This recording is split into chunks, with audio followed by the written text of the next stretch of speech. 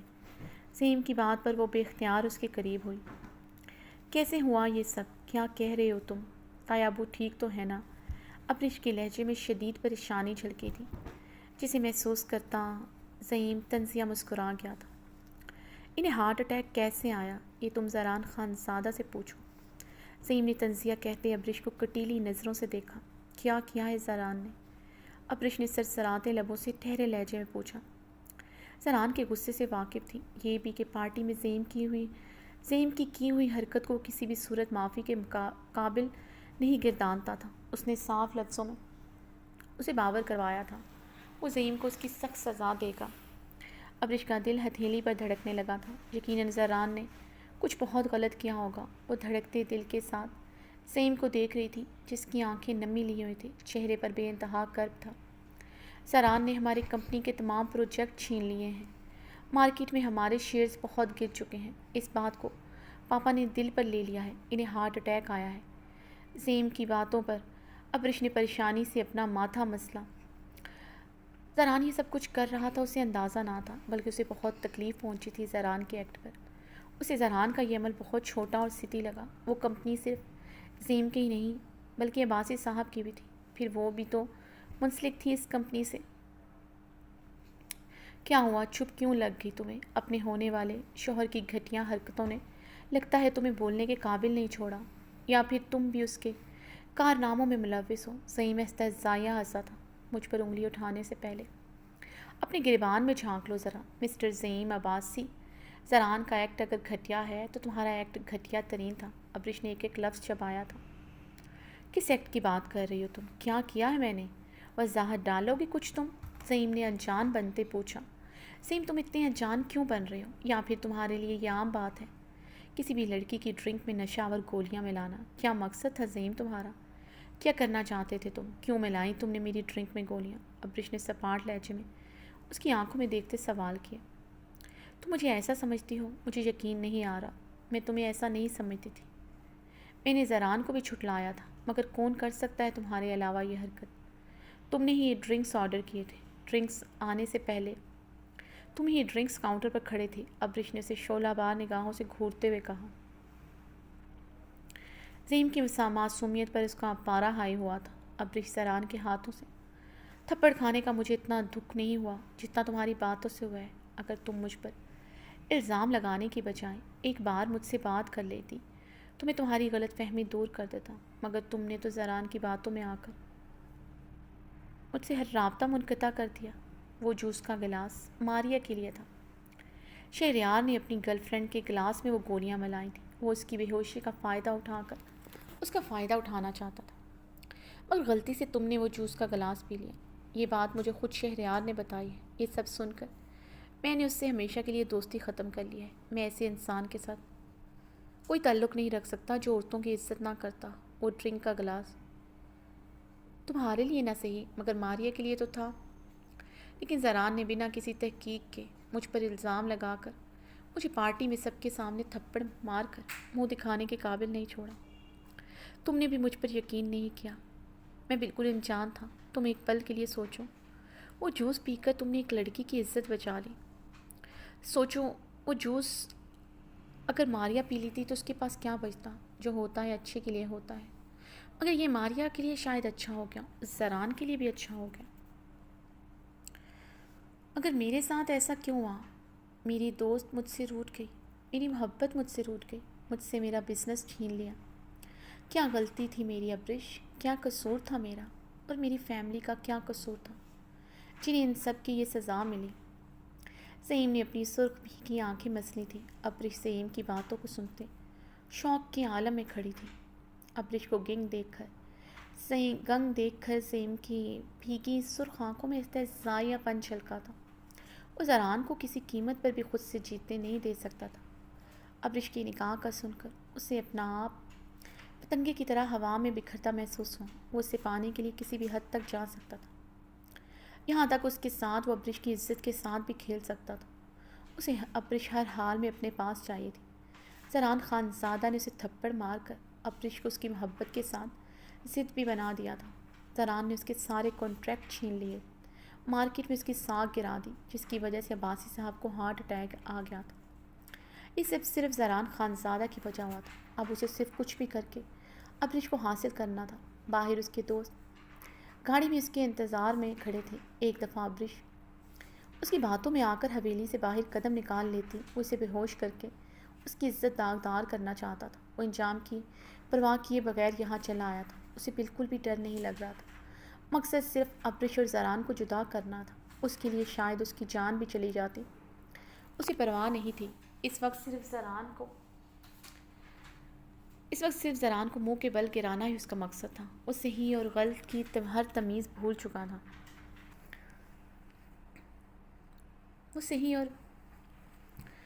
مجھے اندازہ نہیں تھا. یہ حقیقت ہے. I am sorry. ابرش جھکی نظروں سے شرمندگی سے بولی. ابرش تم نے ابو کی محبت کا یہ صلہ دیا. ابو نے اس وقت تم لوگوں کو سپورٹ کیا جب کوئی بھی تم لوگوں کو پوچھتا نہیں تھا. کہاں تھے یہ حویلی والے؟ کہاں تھا یہ زران خانزادہ؟ صرف ابو ہی تھے جو دادا ابو کی مخالفت کے باوجود تم لوگوں کے ساتھ کھڑے رہے. جتنا بھی ہوتا وہ تم لوگوں کی مدد کرتے. ہمارے پاس زران خانزادہ جتنی جائیداد نہیں ہے، نہ ہی زران خانزادہ جیسا سٹیٹس ہے، مگر ایک عزت ہے جو زران خانزادہ نے ہم سے چھین لی. گنی چنی جائیداد ہے ابو کی، مگر ابو نے پھر بھی ایمانداری سے وہ جائیداد تم لوگوں کے حوالے کی. دادا ابو کی وصیت تھی تم لوگوں کو ایک ٹکا نہ دیا جائے، مگر ابو نے کسی کی ایک نہ سنی. مگر کیا ہوا؟ ابو کی عزت کو تم نے اور زران نے ایک ٹکے کا نہ رہنے دیا. وہ احسان جتلانے کے ساتھ ساتھ اسے ایموشنل بلیک میل بھی کر رہا تھا. ابرش کی شرمندگی سے جھکی نظریں اسے باور کروا رہی تھی. تیر نشانے پر لگا ہے. I am sorry. صحیح مجھے اندازہ نہیں تھا. زران یہ سب کرے گا. میں بہت شرمندہ ہوں.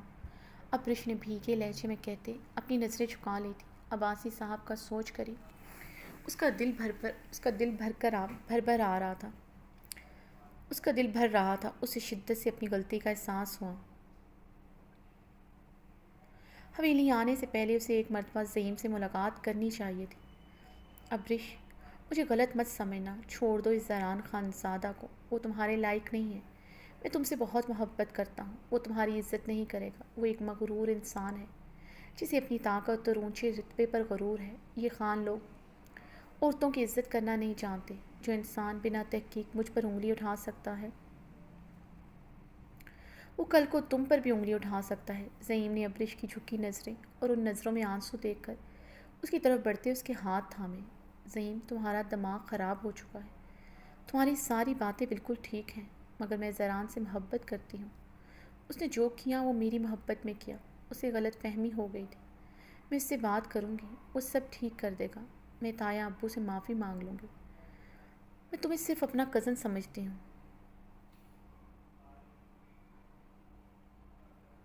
تم کبھی میرے دوست بھی نہیں رہے. ابرش نے غصے سے اپنے ہاتھ چھڑوائے تھے.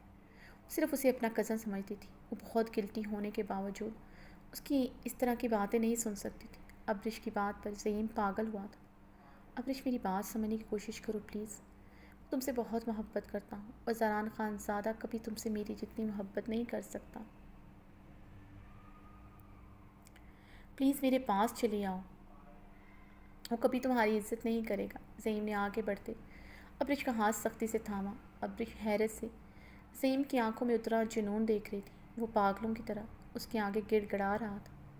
وہ اس کی ضد کو اس کا جنون سمجھ رہی تھی، مگر وہ صرف اب اس کی ضد تھی جس کے لیے وہ اپنی جان داؤ پر لگانے کو تیار تھا۔ زعیم نے اب اس کے دونوں ہاتھ اپنے ہاتھوں میں جکڑے تھے۔ اس سے پہلے وہ کچھ کہتی کمرے کا دروازہ دھاڑ سے کھلا۔ ابرش نے فقر رنگت کے ساتھ سامنے دیکھا۔ زران خانزادہ سرخ آنکھیں لیے ابرش کو ہی دیکھ رہا تھا۔ ابرش نے سراسیمگی کے عالم میں جلدی سے اپنے ہاتھ زعیم کے ہاتھ سے چھڑوائے تھے۔ زران خانزادہ کے بدن میں شرارے سے پھوٹے تھے، دندوں تیز بھانبڑ چلتے دہکتا الاؤ اختیار کر چکے تھے۔ وہ بغیر دوپٹے کے اپنا شعلہ جوالہ روپ لیے زعیم کے بہت قریب کھڑی تھی۔ زعیم اس کے ہاتھ پکڑے ہوئے اپنی محبت کا اظہار کر رہا تھا۔ زران خانزادہ لمحوں کے 1000ویں حصے سے پہلے زعیم تک پہنچا۔ زعیم کو کالر سے پکڑتے پوری قوت سے اس کے منہ پر زوردار مکہ جڑ دیا۔ وہ زمین پر منہ کے بل گرا۔ ابرش تو سفید رنگت کے ساتھ زران خانزادہ کو دیکھ رہی تھی، جس نے اس پر ایک نظر ڈالنے کے بعد دوسری نظر نہیں ڈالی تھی، مگر اس کا سرخ تنا ہوا چہرہ اور اس کی گردن کی نیلی رگیں دیکھ کر ابرش کو اپنی دھڑکنیں سینے میں ہی خاموش ہوتی محسوس ہو رہی تھی۔ اس نے کبھی اس سے پہلے زران خانزادہ کو اتنا غصے میں نہیں دیکھا تھا جتنا وہ آج دیکھ رہی تھی، تب بھی نہیں جب اس نے بابری کو مارا تھا۔ اس کا چہرہ اس سے پہلے اتنا سرخ اس نے نہیں دیکھا تھا۔ وہ رکا نہیں تھا۔ اس نے زعیم کو گریبان سے جکڑتے اس کے منہ پر مکوں کی بارش کر دی تھی۔ زعیم کے منہ سے بل بل خون بہنے لگا تھا۔ ابرش ٹرانس کی کیفیت میں ایک طرف جمی زران کو جانوروں کی طرح زعیم کو مارتا دیکھ رہی تھی۔ زعیم زران کا مقابلہ نہیں کر سکا تھا۔ زران کا کثرتی ورزشی بدن کا مقابلہ کرنا اس کے بس کی بات نہ تھی، اور نہ وہ زران کی جنونیت کا مقابلہ کر سکتا تھا۔ زران کے چند ہی مکوں سے وہ ڈھیر ہو چکا تھا۔ مجھے چھوڑ دو پلیز، میں نے کیا بگاڑا ہے تمہارا؟ تم ایک وحشی انسان ہو، ابرش کے لائق نہیں ہو تم۔ زران کے بھاری بوٹ کی چوٹ اپنے پہلو میں محسوس کرتے وہ درد سے بلبلاتے زمین سے اٹھتے زران کے مقابل کھڑا ہوا۔ کون قابل ہے اس کے؟ تم؟ زران نے غصے سے چیخ کے اپنے بھاری ہاتھ کا مکہ بنائے زعیم کے منہ پر پوری قوت سے مارا تھا۔ اس کی ناک سے اب خون بہنا شروع ہو جا پوری طرح چیخنے لگا تھا۔ زعیم کی آہ پکار پر وہ ہوش کی دنیا میں واپس آئی تھی۔ وہ جلدی سے زران کی طرف بڑھی۔ زران چھوڑیں اسے، کیا کر رہے ہیں؟ وہ مر جائے گا۔ ابرش اس کی طرف بڑھی ہی تھی، مگر اس کی سرخ کاٹدار نظروں سے گھبراتے وہ وہیں پر رک گئی۔ زران نے قہربار نظروں سے ابرش پر نظر ڈالی، جو ابھی بھی بغیر دوپٹے کے کھڑی تھی۔ اسے اپنا ہوش تک نہ تھا۔ رک جاؤ وہیں پر، 2 قدم بھی تم نے اور بڑھائے تو تمہارا اس سے بھی برا حال کروں گا۔ زران دھاڑا۔ ابرش اس کی دھاڑ سے زیادہ اس کے لفظوں سے لرزی تھی۔ وہ وہیں پر سٹل ہوئی تھی۔ قدموں کے ساتھ اس کی زبان بھی جکڑی جا چکی تھی۔ مان غرور سب کچھ ٹوٹا تھا۔ اسی اثنا میں زنان خانے سے شور سنتی امینہ خانم، روزینہ خانم ذیلیں بھاگتی ہوئی اندر داخل ہوئی۔ اندر کا منظر دیکھ کر وہ حیران رہ گئی تھی۔ ابرش سجی سنوری دلہن کے لباس میں وہ غیر دوپٹے کے کھڑی تھی۔ زعیم زخمی حالت میں زمین پر پڑا درد سے بری طرح کرا رہا تھا۔ زران خانزادہ غصے سے سرخ چہرے کے ساتھ کھڑا اپنی گھنی پیٹ پر ہاتھ پھیرتے ابرش پر اپنی نظریں گاڑے ہوئے تھا۔ کیا ہوا ہے زران؟ یہ سب کیا ہے؟ باہر تک شور آ رہا ہے۔ ہم نے مہمانوں کو یہی کہا کہ یہ شور حویلی کے باہر سے آ رہا ہے۔ گیٹ پر دلدار خان کا جھگڑا ہو رہا ہے کسی کے ساتھ۔ امینہ خانم نے آگے بڑھتے زران کے کندھے پر ہاتھ رکھتے پوچھا۔ زہلے زعیم کو دیکھتے ابرش کو دیکھ رہی تھی، جو بت بنی کھڑی تھی۔ زینہ خانم بھی شوق کے عالم میں کھڑی تھی۔ زران بنا کوئی جواب دیے زعیم کو کالر سے گھسیٹتا باہر کی طرف بڑھا۔ ابرش زران کے جانے کے بعد اپنا دوپٹہ بیڈ سے اٹھائے خود پر لپیٹے زران کے پیچھے لپکی۔ ابرش کہاں جا رہا ہے تم؟ وہ بھی ایسا حلیہ میں؟ امینہ خانم نے ابرش کو ٹوکا تھا۔ ابرش نے دروازے کے پاس رکتے امینہ خانم کو استحضائیہ نگاہوں سے دیکھا۔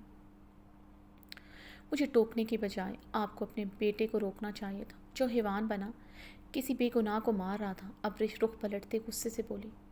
کس لہجے میں بات کرتا ہے تم ہم سے؟ ہمارا زران کبھی کچھ غلط نہیں کرتا۔ اگر اس نے اس کو حیوانوں کی طرح مارا ہے تو ہم کو یقین ہے اس نے ایک حیوان کی طرح حیوان کو ہی مارا ہوگا۔ امینہ خانم سرخ چہرے کے ساتھ بولی۔ ابرش تلخی سے مسکراتے بنا کوئی جواب دیے باہر کی جانب بڑھنے لگے۔ اب کی بار زہلے نے ابرش کو بازو سے پکڑ کر روکا تھا۔ کہاں جا رہی ہو ابرش؟ تم دلہن ہو زران کی، ایسے بے پردہ تم باہر جاؤ گی، سب کیا کہیں گے؟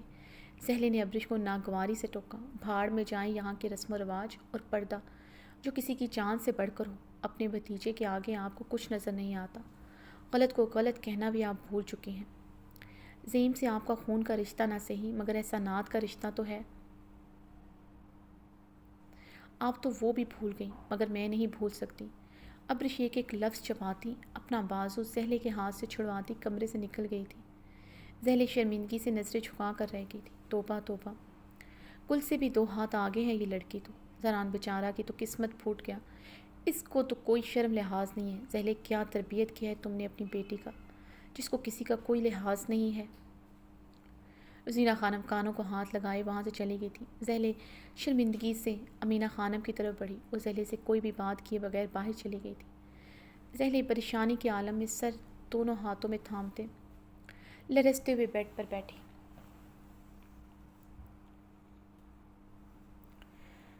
زران زعیم کو حویلی کے پچھلے حصے کی طرف لایا۔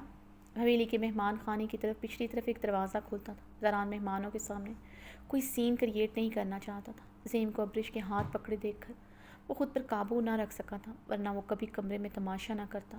بہت غصے کے باوجود اسے ابرش کی عزت کا خیال تھا، جو اب اس کی ہی عزت تھی، اس کی طرف اٹھنے والی انگلی سیدھا اس کی طرف اٹھتی۔ زعیم اور ابرش کو ساتھ میں ایسے کوئی اور دیکھ لیتا تو آج صرف ابرش ہی نہیں بلکہ اس پر بھی کئی سوال اٹھتے۔ زران غم و غصے سے پاگل ہو رہا تھا۔ زعیم ابرش کا ہاتھ پکڑے اس سے محبت کا اظہار کر رہا تھا۔ وہ باہر آ کر بھی اس پر مکوں اور لاتوں کی بارش کر رہا تھا۔ اسے اپنے مساموں سے دھواں نکلتے محسوس ہو رہا تھا۔ اس کی دلہن، اس کی ہونے والی بیوی جو اس کی محبت بھی ہے، اس پر زعیم اپنی گندی نظریں رکھے ہوئے تھا۔ پارٹی میں اس کی ڈرنک میں نشہ آور گولیاں ملا کر وہ کیا کرنا چاہتا تھا؟ وہ زعیم کی ہوس پرست نظریں اسے اچھی طرح سمجھا چکی تھی۔ زران کا دل کر رہا تھا اپنی بندوق کی تمام گولیاں اس کے سینے میں اتار دیں۔ زران چھوڑ دیں زعیم کو پلیز، ابرش کی آواز سنتے اس نے بے یقینی سے پیچھے مڑ کر دیکھا، جو دوپٹہ گلے میں ڈالے دلہن کے لباس میں تیز تیز قدم اٹھاتی اس کی طرف بڑھ رہی تھی۔ چھوڑ دیں اسے زران، مارنا چاہتے ہیں کیا اسے؟ ابرش نے زران کے قریب آتے اسے بازو سے پکڑتے روتے ہوئے کہا۔ زران تیش و اشتعال سے جبڑے بھینچے ابرش کو دیکھ رہا تھا، جو اس کے قریب کھڑی زعیم کے لیے روتے ہوئے التجا کر رہی تھی۔ وہ اسے آج کے دن عورتوں سے بھی چھپا کر رکھنا چاہتا تھا۔ وہ زعیم کے سامنے بغیر دوپٹے کے کھڑی تھی۔ اب وہ ایسی حویلی کے پچھلے لان کی طرف چلی آئی تھی، جہاں زران کے کچھ پرسنل گارڈز بھی کھڑے تھے۔ وہ زعیم کو بچانے آئی تھی، جو اس دن اس کی ڈرنک میں گولیاں ملا کر اسے بے آبرو کرنا چاہتا تھا، جو اس سے اس کی عزت چھیننا چاہتا تھا۔ وہ اس کی جان کے لیے اس کی ہر بات، ہر خواہش پس و پش ڈال کر یوں بے پردہ کسی کی بھی پرواہ کیے باہر چلی آئی۔ زران کے اندر ابرش کے لیے غصہ شدت اختیار کرتے جا رہا تھا۔ زران پلیز چھوڑیں اسے، اس کا کوئی قصور نہیں ہے۔ ابرش نے زران کی سرد سپاٹ آنکھوں میں دیکھتے بھرائے لہجے میں التجا کی۔ دور رہو تم اس معاملے سے، تم اندر جاؤ تم۔ زران ابرش کو دیکھتے ضبط کی کیفیت میں جھپڑے بھینچے بولا، اپنی شال کندھوں سے اتار کر ابرش کو اڑائی۔ میں اندر نہیں جاؤں گی جب تک آپ زعیم کو چھوڑ نہیں دیتے۔ ابرش نے زران کی شال کو سینے سے جکڑے زعیم کو دیکھتے کہا، جو زمین پر زخمی حالت میں لیٹا کرا رہا تھا۔ زران نے غصے سے زعیم کے پہلو میں ایک اور ٹانگ رسید کی تو اس کی چیخیں آسمان کو چھونے لگی۔ ابرش اسے درد سے کراہتا دیکھ کر اس کی طرف بڑھی۔ زران نے اس کی کلائی کو جکڑے اسے سرخ آنکھوں سے دیکھتے آگے بڑھنے سے روکا تھا۔ ابرش اس کی خون شام نگاہوں کو دیکھتے وہیں پر مجمد ہوئی تھی۔ خوف سے اس نے زران کی گرفت سے اپنی کلائی بھی نہیں چھڑوائی تھی۔ رمضان! زران حلق کے بل چیخا تھا۔ ابرش اس کی دھاڑ پر کانپتے اپنی آنکھیں میچ گئی۔ جی صاحب، وہ مستدی سے نظریں جھکائے آگے بڑھا، اس کو حویلی سے باہر اٹھا کر پھینک دو۔ دلدار خان سے بولو کہ اب یہ حویلی کے آس پاس بھی نظر آئے تو اسے گولیوں سے بھون ڈالے۔ زران سرد سپاٹ انداز میں حکم دیتے ابرش کی کلائی جکڑے اندر کی جانب بڑھا۔ ابرش خاموشی سے زران کے ساتھ چل پڑی تھی۔ اس میں اتنی سکت اور ہمت نہ تھی جو اس کا مقابلہ کرتی یا اس سے بحث کرتی۔ زعیم کی جان بخشی پر اس کی جان میں جان آئی تھی۔ کمرے میں داخل ہوتے زران نے ابرش کو بیڈ پر پٹکا۔ ابرش بیڈ پر اوندے منہ جا گری تھی۔ بیڈ پر گرتے ابرش نے اپنے آنسوؤں پر بند باندھنے کی کوشش کی جو رخ پر ٹوٹ کر برسنے لگے تھے۔ وہ جانتی تھی زران غصے کا تیز ہے، مگر اتنا غصے کا تیز ہوگا اسے اندازہ نہ تھا۔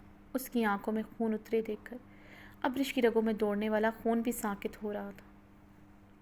کیوں آئی تم باہر ابرش، وہ بھی اس حلیے میں؟ زران چیخا تھا۔ ابرش نے سیدھے ہوتے زران کو آنسوؤں کی دھندلاہٹ میں دیکھا۔ وہ اس پر چلا رہا تھا۔ ان چند دنوں میں اس نے کتنے وعدے کیے تھے اس سے کہ وہ کبھی اس پر چلائے گا نہیں، اس پر ہاتھ نہیں اٹھائے گا۔ وہ اپنا ایک وعدہ توڑ چکا تھا۔ کس حق سے وہ اس حویلی آیا تھا؟ ہمت کیسے ہوئی اس کی تمہارے کمرے میں آنے کی؟ زران نے ابرش کی طرف بڑھتے اسے بازو سے جکڑے بیڈ سے کھینچ کر اتارتے اپنے مقابل کھڑا کیا۔ زران کی شال ان دونوں کے قدموں میں زمین بوس ہوئی تھی۔ ابرش کا دوپٹہ بھی پھسلتا ہوا ان کے قدموں میں پڑا تھا۔ کچھ دیر پہلے اسی حلیے میں زین کے سامنے کھڑی تھی۔ یہ سوچ آتے ہی زران کی دماغ کی رگیں پھڑک اٹھی تھیں۔ ابرش کو ایک جھٹکے سے چھوڑتا دروازے کی طرف بڑھا۔ وہ مزید یہاں نہیں رک سکتا تھا، ورنہ اس کی غصے کا تاب کا نشانہ ابرش ضرور بنتی جس پر اسے بے حد غصہ آ رہا تھا۔ کہاں جا رہی ہیں اپنے سوالوں کا جواب لیے بغیر؟ یہ سوال نہیں، بے اعتباری ہے جو مجھے اپنی ہی نظروں میں گرا رہی ہے۔ ابرش زران کے مقابل آتے ہوئے پھیکے لہجے میں بولی۔ تم زعیم کے ساتھ کمرے میں موجود تھے، وہ تم سے اظہار محبت کر رہا تھا، تم اس کے ہاتھوں میں ہاتھ دیے کھڑی تھی، مجھے سوال کرنے کا حق بھی نہیں ہے کیا؟ زران نے شرر بار نگاہوں سے سخت لہجے میں پوچھا۔ سوال کرنے کا حق ہے مگر شک کرنے کا حق نہیں ہے، ابرش نے سپاٹ لہجے میں کہتے ہچکی لی۔ اس کی آنکھوں میں پہلی مرتبہ اپنے لیے عجیب سی سخت مہری دیکھی تھی جو ابرش سے برداشت نہیں ہو رہی تھی۔ اچھا تو پھر مجھے میرے سوال کا جواب دو، میری ہر بات کو پس سے پش ڈال کر تم باہر کیوں آئی؟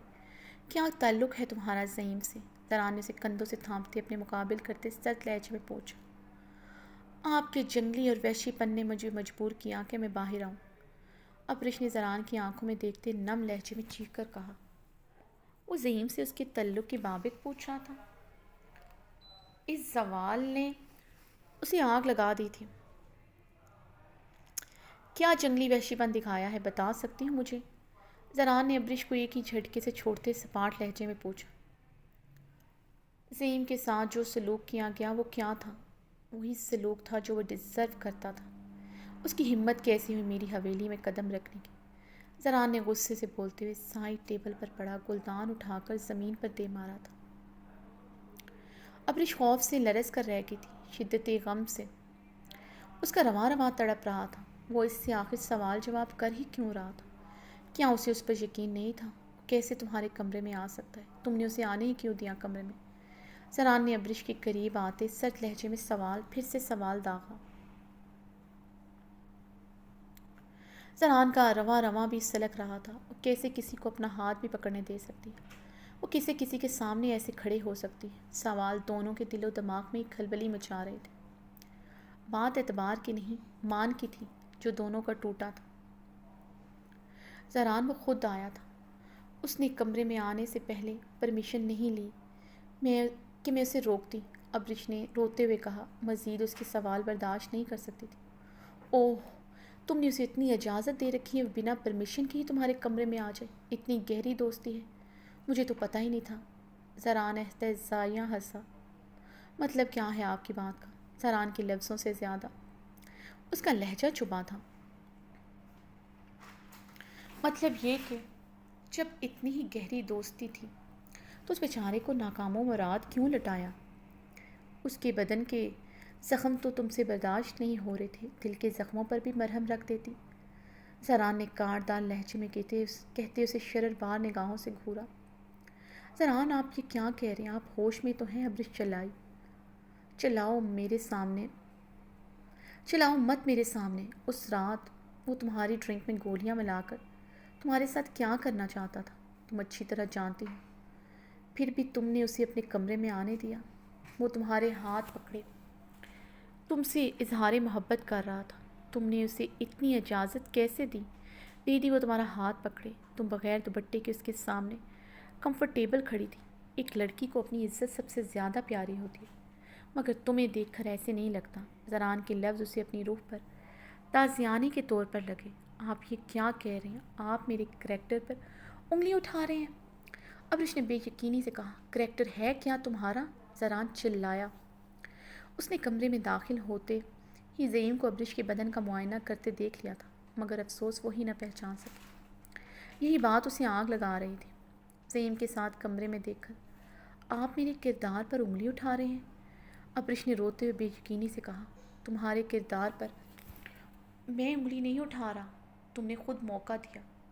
جو انسان تمہارے تھپڑوں کا حقدار تھا، تم اس کے ساتھ کمرے میں کھڑی اس کا اظہار محبت سن رہی تھی۔ میرے علاوہ کوئی اور کمرے میں آ جاتا، تمہارا کردار مشکوک ٹھہرتا یا نہیں؟ بولو، جواب دو۔ زران نے غصے سے بولتے ہوئے اپنے سوالوں کے جواب چاہے۔ کوئی کچھ بھی کہتا، مجھے اتنی تکلیف نہ ہوتی جتنی آپ کی باتوں سے ہو رہی ہے، ابرش نے بھرائے لہجے میں کہا۔ مجھے تم سے کہیں زیادہ تکلیف پہنچی ہے اسے تمہارا ہاتھ پکڑتے دیکھ کر، تمہیں اس حلیے میں بغیر دوپٹے کے اس کے سامنے دیکھ کر۔ زران ابرش کے سجے سمجھے روپ پر نظر ڈالے تپش زدہ لہجے میں بولا۔ زران، وہ سب کچھ زعیم نے نہیں کیا تھا، میری ڈرنک میں اس نے گولیاں نہیں ملائی تھی، وہ بیچارہ بے قصور ہے۔ ابرش زران کی بات کاٹتے ہوئے بولی۔ ابرش کی بات پر زران کے غیظ و غضب میں اضافہ ہوا تھا۔ اب ایک لفظ بھی مت نکالنا اپنی زبان سے اس انسان کے لیے، ورنہ میں کیا کر ڈالوں گا مجھے خود نہیں پتہ۔ زران نے سرد لہجے میں انگشت شہادت کی انگلی اٹھائی، اسے تنبیہ کی۔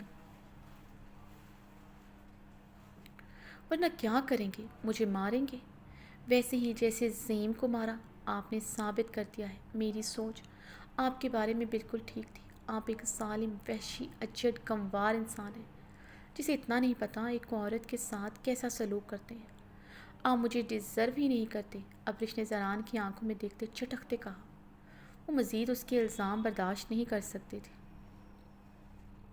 اچھا، میں ڈیزرو نہیں کرتا، پھر کون کرتا ہے؟ زران نے غصے سے اس کی کلائی دبوچتے اپنے مقابل کیا۔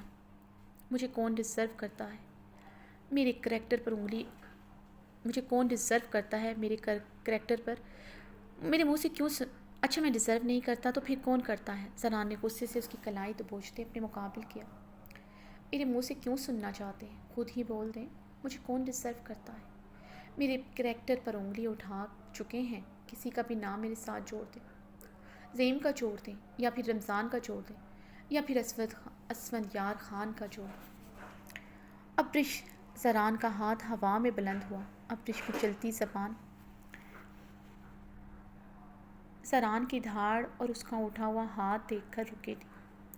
ابرش نے سہمتے ہوئے اپنے گال پر ہاتھ رکھا۔ وہ بے یقینی سے زران کا اٹھا ہوا ہاتھ دیکھ رہی تھی جو اس نے اپنی مٹھی بنا کر بھینچتے ہوئے اپنے پہلو میں گرا دیا تھا۔ وہ اسے ایک بار پھر سے مارنے لگا تھا۔ ابرش پیچھے کو ہوتی دیوار کے ساتھ لگی اسے بہتے آنسوؤں کے ساتھ دیکھنے لگی۔ یو ڈیزرو دس، تم اس کی مستحق تھی۔ اس کے قریب ہوا تھا، اس کی بے یقین آنکھوں میں اپنی خون رنگ آنکھیں گاڑی۔